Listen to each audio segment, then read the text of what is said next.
Hi guys, अस्सलाम वालेकुम। आज हम पार्ट 3 शुरू कर रहे हैं जी।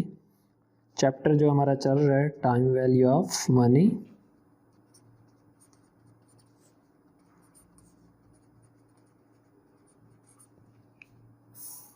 इसका पार्ट है 3। ठीक है जी।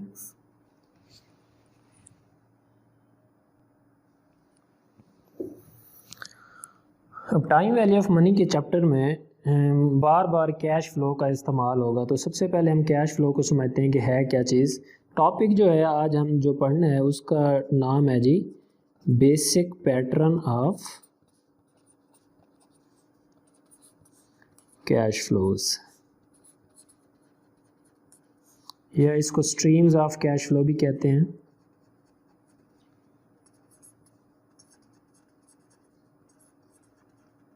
तो ये हमने पढ़नी है टॉपिक आज, basic pattern of cash flow. Cash flow के पैटर्न कौन कौन से हैं इनके बारे में हमने बात करनी है, या स्ट्रीम्स ऑफ कैश फ्लो। देखिए, सबसे पहले तो आपको कैश फ्लो का पता होना चाहिए कि कैश फ्लो है क्या चीज़। तो कैश फ्लो की डेफिनेशन भी मैं लिख देता हूँ। डेफिनेशन नहीं है ये, आपको बस समझने के लिए कोई फॉर्मल डेफिनेशन। ये इस आसान लफ्ज़ों में मैं इसको इस तरह कह सकता हूँ, the total amount of money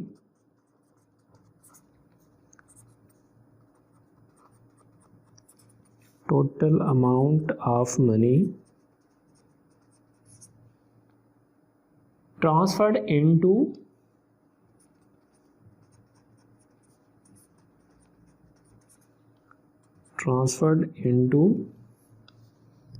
and out of business।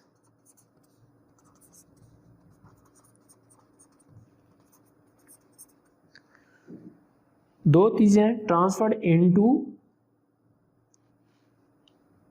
And out of business, कि वो पैसा वो रकम जो कारोबार में इन हो रही है या आउट हो रही है उसको हम क्या कहेंगे, कैश फ्लो।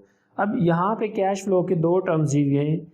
जो अगर तो कैश फ्लो इन हो रहा है जिसका हम इन टू कह रहे हैं, इस कैश फ्लो को कहते हैं हम जी कैश इनफ्लो, अगर तो कारोबार में आ रहा है। और दूसरे नंबर पे हमारे पास आउट, ये इनटू था। आउट का मतलब है जी कैश आउटफ्लो।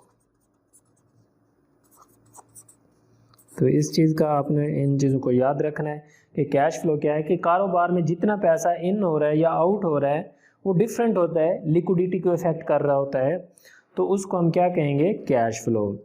जो इन हो रहा होगा उसको कैश इनफ्लो कहेंगे, जो आउट हो रहा होगा वो कैश आउटफ्लो होगा। तो ये आसान सी है। अब इसके मुख्तलिफ पैटर्न हैं जो हम टाइम वैल्यू ऑफ मनी में पढ़ेंगे। वो 3 बेसिक पैटर्न हैं जो हम पढ़ने जा रहे हैं। नंबर 1 पे जी हमारे पास सिंगल अमाउंट,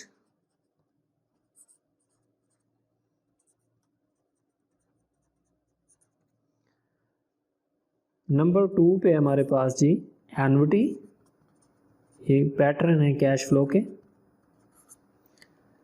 नंबर 3 पे हमारे पास जी मिक्स्ड स्ट्रीम।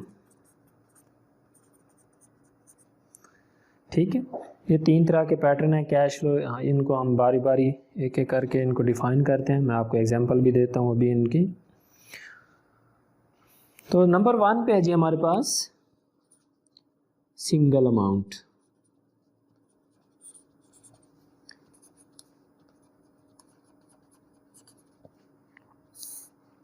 अब सिंगल अमाउंट क्या है जी, a lump some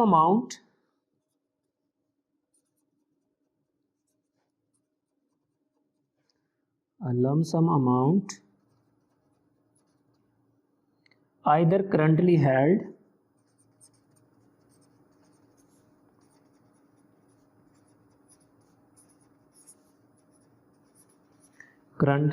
or expected some future date।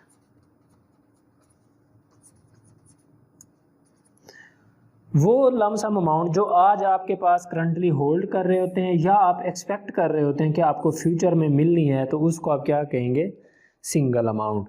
इसका मैं कैश फ्लो टाइम लाइन बना के समझाता हूँ आप लोगों को। ये है जी हमारे पास टाइम लाइन, ये यहाँ पे ईयर 0 है जी, year 1 t is equal to 1, t is equal to 2, t is equal to 3, t is equal to 4 and t is equal to 5। अब सिंगल अमाउंट क्या होगी? फॉर एग्जांपल आपने एक बैंक में डिपॉजिट करवाए हैं पैसे, कितने सालों के लिए? डिपॉजिटेड अमाउंट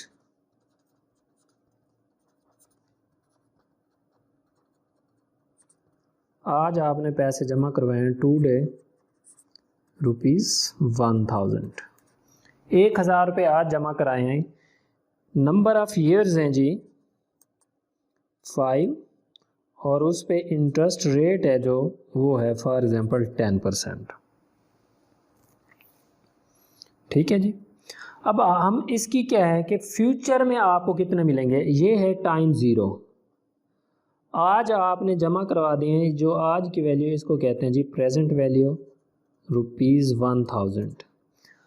अब एक ही अमाउंट है टुडे, आज आपने अमाउंट जमा करवा दिया है बैंक अकाउंट में, तो बताएं आपको फ्यूचर में कितने मिलेंगे जब आप 5 साल बाद यहाँ से यहाँ आएंगे। तो इसको बोलते हैं फ्यूचर वैल्यू। तो यहाँ पे फ्यूचर वैल्यू क्या होगी?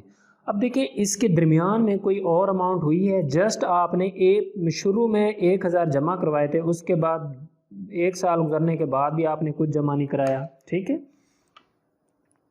इस टाइम पीरियड में आपने कुछ जमा नहीं कराया, 1 साल से 2 साल के दरमियान भी कुछ नहीं जमा कराया। ठीक है, कोई अमाउंट जमा नहीं कराई, तो सिंगल अमाउंट जमा कराई है आज ही। जैसे आपने फिक्स डिपॉजिट करा दिए, एफडी करा दिए, इसको बोलते हैं एफडी, फिक्स डिपॉजिट करवा दिए 5 साल के लिए।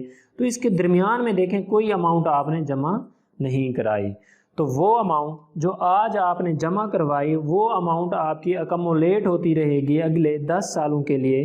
तो वो आप 5 सालों के लिए, तो वो जो फ्यूचर अमाउंट आपको मिलेगी, तो अगर दरमियान में और कोई कैश फ्लो नहीं है तो इसको हम क्या कहते हैं जी?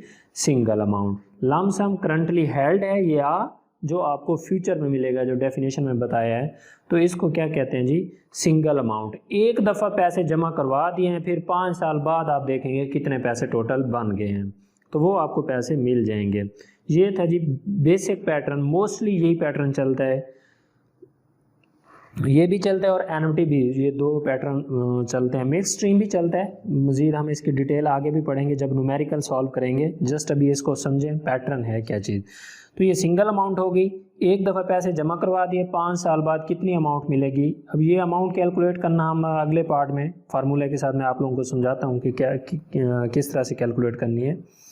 फिलहाल आपको सिंगल अमाउंट का पता होना चाहिए कि आज जो आप पैसे जमा करवाए हैं वो 5 साल बाद आपको कितने मिलेंगे, दरमियान में कोई और आपने पैसे डिपॉजिट नहीं करवाए। तो ये होता है सिंगल अमाउंट। नंबर 2 पे जी हमारे पास annuity.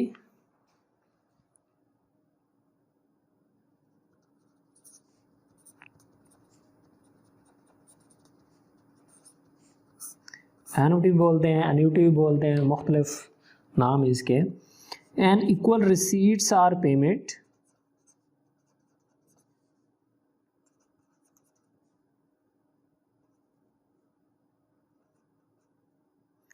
and equal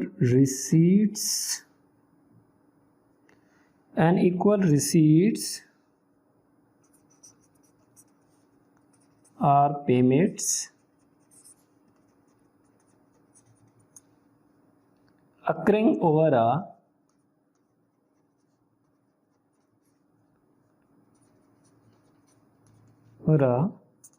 specified period of time।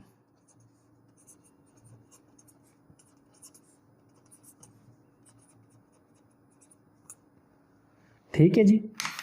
अब देखिए इसमें क्या फ़र्क है और इसमें रिसीट्स आर पेमेंट, आप रिसीव भी कर सकते हो या आप पे कर रहे हैं over a specified period of time. ये बहुत ही इंपॉर्टेंट चीज़ है और ये भी बहुत इंपॉर्टेंट। सबसे पहली बात क्या है, इक्वल अमाउंट होगी, ठीक है। दूसरी क्या है, स्पेसिफाइड पीरियड ऑफ टाइम, एक स्पेसिफिक इंटरवल होगा टाइम पीरियड में। कैसे? टाइम लाइन बनाता हूँ जी मैं। ये टाइम 0 है जी, 1 2 3 4 5। ये टाइम 1 है जी, 2 साल, 3 साल, 4 5। अब इसकी किस तरह से होगी कैलकुलेशन? आप कहते हैं बैंक को कि मैं हर साल डिपॉजिट करवाऊंगा, विल डिपॉजिट एवरी ईयर 1000। कितने सालों के लिए जी? 5 सालों के लिए। इंटरेस्ट रेट कितना है जी? फॉर एग्जांपल 10% है। अब देखिए, पहले वाला कैश फ्लो था कि आपने एक दफ़ा जमा करवा दी, उसके बाद कोई पैसे जमा नहीं, लेकिन यहाँ पे एक स्पेसिफिक अमाउंट है इक्वल, वो भी इक्वल होगी। 1000 पहले साल, 1000 दूसरे साल, 1000 तीसरे साल, 1000 चौथे साल और 1000 पाँचवें साल।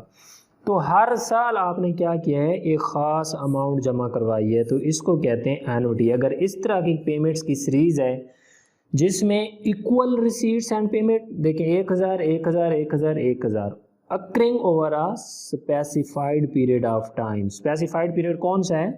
1 ईयर। एवरेज ईयर, एक साल स्पेसिफिक टाइम है, T1 से T2 T3 T4 and T5 एक स्पेसिफिक टाइम पीरियड है। उस टाइम पीरियड में आप लोगों ने क्या किया है? डिपॉजिट करवाए हैं। तो पहले वाला क्या था कैश फ्लो? सिंगल अमाउंट, शुरू में हम पैसे जमा करवा देते थे, दरमियान में हमने कोई पैसे जमा नहीं करवाए। ये क्या होता है, बाज़ का सेविंग अकाउंट लोग ओपन कराते हैं कि हर महीने जैसे सैलरी मिलती है हम जमा करवाते आएंगे, या हर साल हमें सैलरी मिलेगी तो हर साल हम अपनी बचत करके कुछ पैसे बैंक में जमा कराते जाएंगे, या इंस्टॉलमेंट पे अगर किसी ने कोई चीज़ ली है तो वो भी इस तरह से करते हैं, उनका भी एनुटी वाला कैश फ्लो होता है। तो इसमें एक दो बातें जो इम्पोर्टेंट हैं, equal receipts and payment, specified time period, specific interval. अब स्पेसिफिक से मुराद वो एवरेज ईयर भी हो सकता है, मीन के एनुअली हो सकता है, वो सेमी एनुअली भी हो सकता है, क्वार्टरली भी हो सकता है, मंथली भी हो सकता है कैश फ्लो, लेकिन होगा एक स्पेसिफिक इंटरवल। डेली भी हो सकता है, एक स्पेसिफिक इंटरवल होगा। ठीक है जी। तो ये था हमारे पास एनुटी।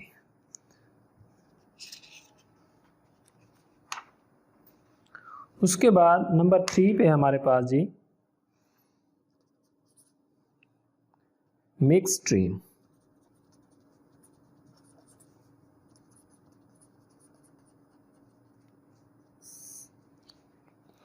अब देखिए मिक्स स्ट्रीम में किस तरह का कैश फ्लो होता है। A stream of unequal periodic cash flow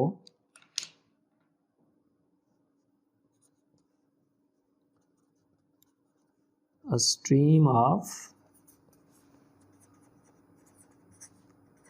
unequal periodic cash flow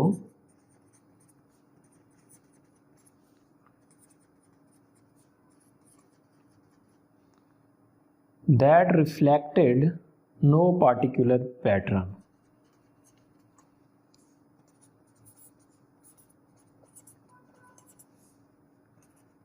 No particular